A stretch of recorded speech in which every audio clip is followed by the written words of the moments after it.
And the flag bearer of the Convention People's Party says suspension of its youth organizer and general secretary is temporal, pending investigations by the Central Committee of the party.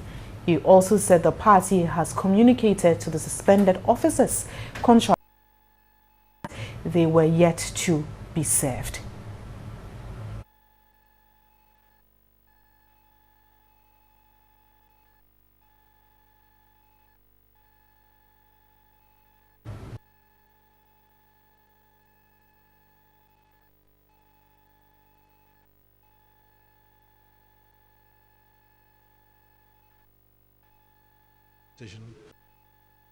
That in writing to the individual concerned. Anybody, in the party who is alleged to have been engaged in any acts of indiscipline or otherwise, automatically is suspended. But that suspension is pending the determination of the committee in terms of what recommendations it has, on the basis of whether there has been any misconduct at all, or whether there's been any issue before them which requires a form of a decision that they would recommend to the party. So it is not a permanent suspension. It is just, you could describe it as setting of aside whilst that committee looks into whatever allegations that might be put before it by whatever group of persons or body. So I don't think it's something that we need to worry about too much. I myself has been suspended before as a general secretary. We've had youth organizers who have been suspended before, temporarily pending matters being looked into.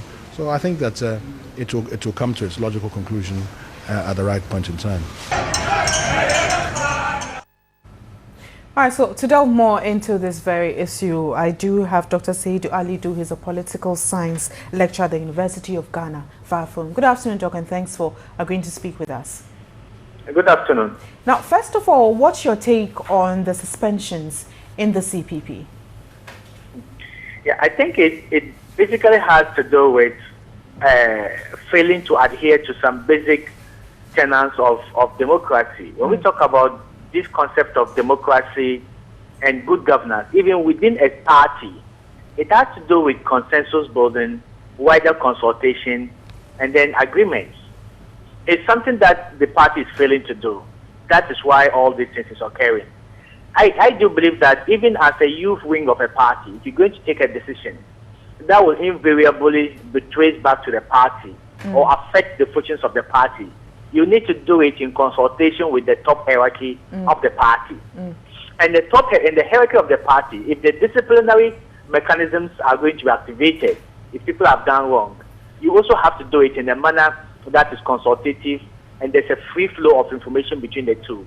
What is happening now is that they have all failed to adhere to consultation, collective decision making, and consensus building. So one person is saying that this is what's going on, the other is saying no, this is what is going on. But technically speaking, if you look at it collectively, it's not going to help the party in any way in the run up to this election. I think they need to be more united than divided now.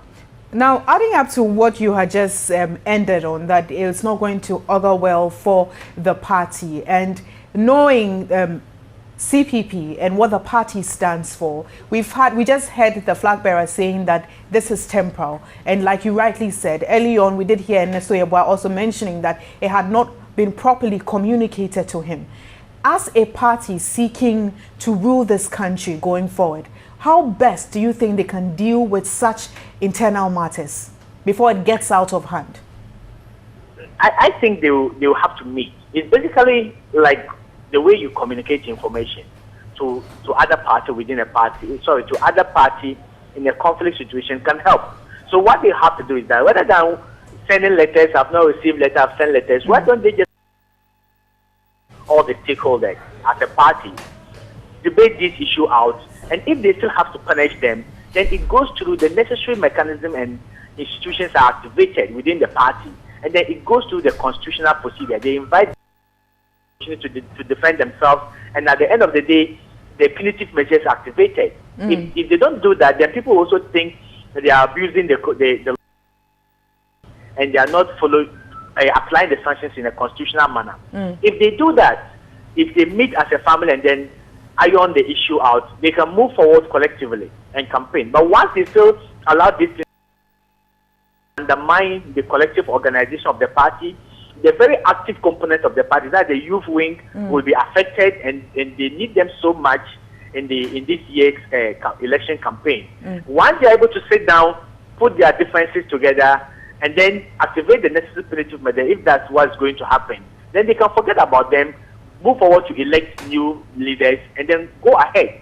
But if they have to resolve it and forgive them, admonish them, bring them in. If they don't take, so it has to be decided whether they are going, and this decision can only be reached based on consensus, based on deliberations, and based on negotiations. Time you spend so much valuable time on this very trivial issue and forget about campaigning. Before I let you go, Doc, building on what you've mentioned and in your statements early on, we've seen political parties and suspensions, and especially just elections. You mentioned that they either forgive them and move on or re-elect new leaders. But at this point, and looking at the constitution of their party and what the party stands for, is suspension really necessary at this crucial point where we're very close to the elections for a political party? I think for now, what they have done, I don't think it's a fundamental breach. It fundamentally breaches the very core of the party's principles. I think they are you. And they've arrogated powers to themselves that they were not supposed to have. And I also believe that they should have consulted widely with the rank and file of the party before taking that decision.